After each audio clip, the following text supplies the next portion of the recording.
Estamos de volta com o Rio Melhor Idade e agora nós vamos falar sobre a saúde do idoso e entender quem é e o que faz um geriatra.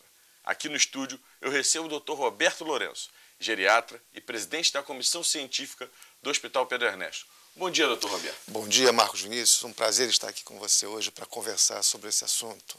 Obrigado pela presença do senhor. Dr. Roberto, a expectativa de vida do brasileiro e no mundo inteiro cada dia aumenta. Nós precisamos de mais médicos. Esse médico é o geriatra? É um dos médicos, sem dúvida nenhuma, uma das especialidades importantes no mundo de hoje e no de amanhã é o geriatra. Não exclusivamente, é claro, mas é uma das especialidades importantíssimas no Brasil e no mundo, não tenho a menor dúvida. E qual o papel do geriatra, Dr. Roberto? O papel do geriatra é cuidar do idoso, né? Geriatra, por definição, é um médico que cuida de indivíduos idosos, dos problemas de saúde do indivíduo idoso. Mas, obviamente, o geriatra ele entra na equipe de tratamento, na equipe de abordagem dos problemas de saúde do indivíduo idoso em certas circunstâncias. Não necessariamente todo indivíduo idoso precisa de um geriatra. Se a gente colocasse isso na nossa definição, a gente, na verdade, deveria preparar um número enorme de médicos, geriatras, o que obviamente não é possível nem no Brasil, nem no mundo.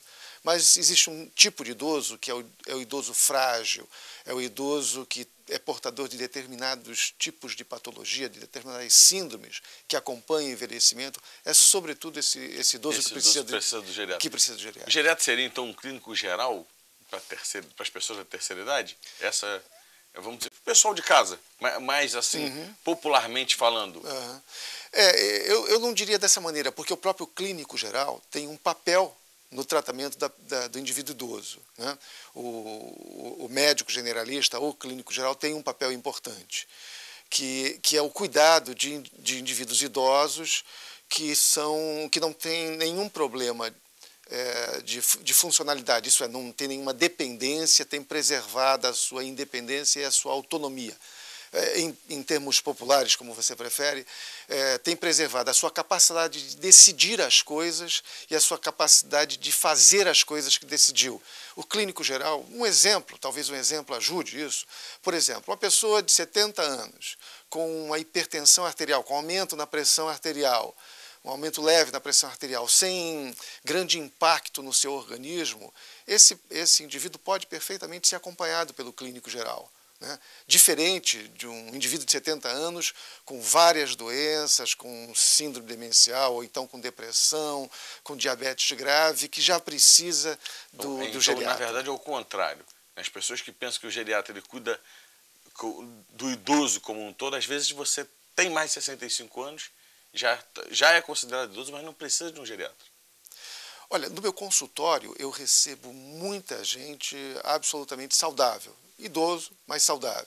Mas a maior parte não é saudável, a maior parte me procura precisa do acompanhamento. Após ter procurado outros médicos e não ter tido o acompanhamento que necessitava, né?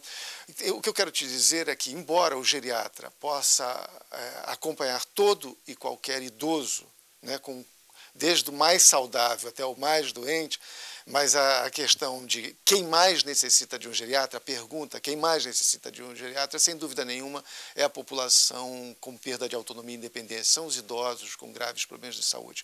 Embora a gente atenda qualquer indivíduo, a gente pode cuidar da saúde de qualquer indivíduo idoso, independente da gravidade da sua situação.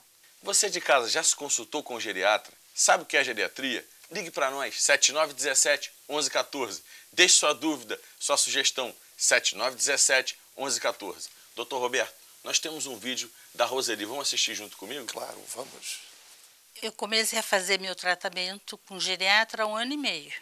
Eu entrei para um plano de saúde que oferecia o geriatra coordenando os outros serviços para idoso.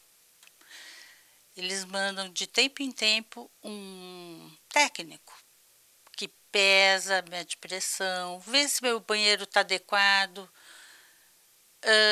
se não tem tapete, tudo isso que envolve a prevenção de acidentes, enfim, Ele mede, mede. O geriatra faz um acompanhamento de tudo, de tudo.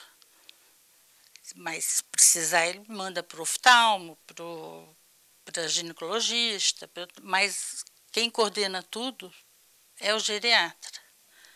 Eu queria envelhecer bem, passar essa fase de jovem, adulto, até a velhice, mas de uma maneira saudável, bem. Queria passar bem. Não só eu, como minhas amigas. Eu morava num condomínio de casas. Nós fazíamos caminhadas, ginástica, só que fumávamos. Eu deixei de fumar. E já era uma preocupação. Doutor Roberto, como nós vimos no vídeo da Roseli, é uma preocupação que nós devemos ter ou só na terceira idade? A preocupação com prevenção deve ser uma preocupação permanente, não só em indivíduos idosos, mas jovens, né? Na verdade, um bom envelhecimento a gente constrói. E a gente constrói esse bom envelhecimento iniciando bons hábitos o mais precocemente possível na vida. A dona Roseli, como nós vimos, ela mesma reconhece o problema de ter fumado. O que ela disse para a gente foi assim: olha, hoje eu me preocupo muito com a minha saúde e tal, mas eu fumei. Algo eu fiz que não estava muito bom na minha prevenção. Mas não é só, obviamente, fumar, né? A gente deve pensar naqueles fatores todos que aumentam o risco de doenças cardiovasculares, cerebrovasculares, numa linguagem mais popular, que aumentam o risco de infarto, de derrame. Alimentação, falta de exercício, tudo isso. Alimentação, exercícios físicos, o tabaco, o tabagismo, né, o uso de cigarros, isso é muito importante, não usar drogas que possam te comprometer a vida. Qual a idade que se deve procurar um geriatra, doutor Roberto? Olha, pela Organização Mundial de Saúde, o idoso, né, ele define idoso como 60 anos ou mais. A Organização Mundial de Saúde precisa dessa idade tão baixa, vamos dizer assim, porque 60 anos hoje as pessoas estão começando a vida, muitas pessoas estão se aposentando. Joga futebol, está com 66 anos, joga futebol até hoje, está bem. Tem gente que com 40, 50 anos já começa a procurar o geriatra. Está se prevenindo, está tentando chegar melhor quando tiver com 65, 70 anos. Na verdade, quem pensa assim está pensando na questão da prevenção. Agora, a gente tem que ter uma certa preocupação se não está embutido nisso uma certa visão incorreta de prevenção. Hoje se vendem muitas fórmulas mágicas, principalmente de rejuvenescimento, né? Altas doses de certos hormônios, altas doses de vitaminas, que efetivamente não tem qualquer comprovação científica de funcionamento. Então, muita gente procura geriatras e outros profissionais com essa intenção. No meu consultório, quando chego, eu falo: eu não faço esse tipo de coisa porque eu sei que não funciona. Né? Eu posso... Não sou curandeiro. Exatamente. Se o senhor quiser, o senhor sai daqui com trabalho. Trabalho é tudo aquilo, é fazer dieta, é fazer exercícios físicos, coisas que previnem efetivamente. A geriatria, como é que ela pode ajudar os nossos telespectadores na questão da autonomia do dia a dia? O geriatra, ele justamente tem um papel importantíssimo quando o indivíduo percebe que algo não está dando certo de um ponto de vista da sua capacidade de tomar decisões ou da sua capacidade de fazer as coisas que quer fazer porque está perdendo a sua independência, né? Nesse momento, o geriatra tem um papel importantíssimo e pelo tipo de formação do geriatra, eu diria que assim, é talvez um dos profissionais, com certeza o profissional mais capacitado a abordar o indivíduo, né? Muitas vezes, uma síndrome muito comum no envelhecimento são as quedas, né? As quedas que para a criança significa apenas que está se desenvolvendo, está caindo porque está tentando ir adiante. Para um idoso não significa isso.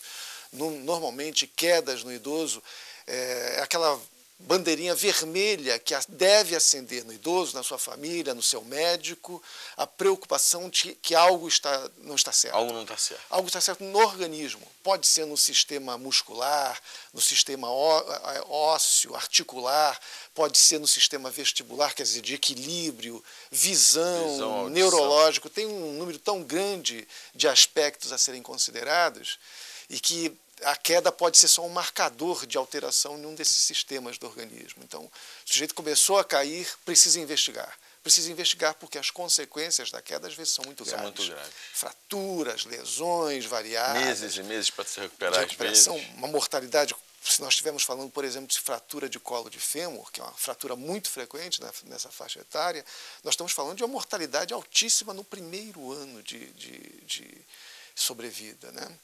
No primeiro ano pós-fratura, perdão. Doutor Roberto, qual o ponto principal que uma pessoa deve focar para viver bem?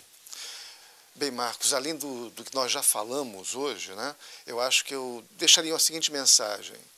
A vida social do idoso, acho que isso é a coisa fundamental. O relacionamento social. O idoso deve manter o máximo de relacionamento com amigos, com a família, não se deixar abater pela tristeza de maneira nenhuma, né? Ir adiante. A aposentadoria não significa o final da vida, isso é muito importante. A aposentadoria é sempre apenas o início de uma nova vida, né? Que não necessariamente é uma vida dentro de casa, pode ser uma vida de nova profissão, novos afazeres, enfim, um tempo para se viver uma outra vida, às vezes tão interessante quanto a anterior. Eu acho que é essa a mensagem que eu gostaria de deixar. Obrigado, doutor Roberto. Você de casa, estamos chegando ao final de mais um Rio Melhor Idade. Amanhã é dia 1º de outubro, Dia Nacional do Idoso. Parabéns a você que escolheu viver com qualidade de vida. Te espero domingo que vem, aqui na CNT, às 9h30 da manhã.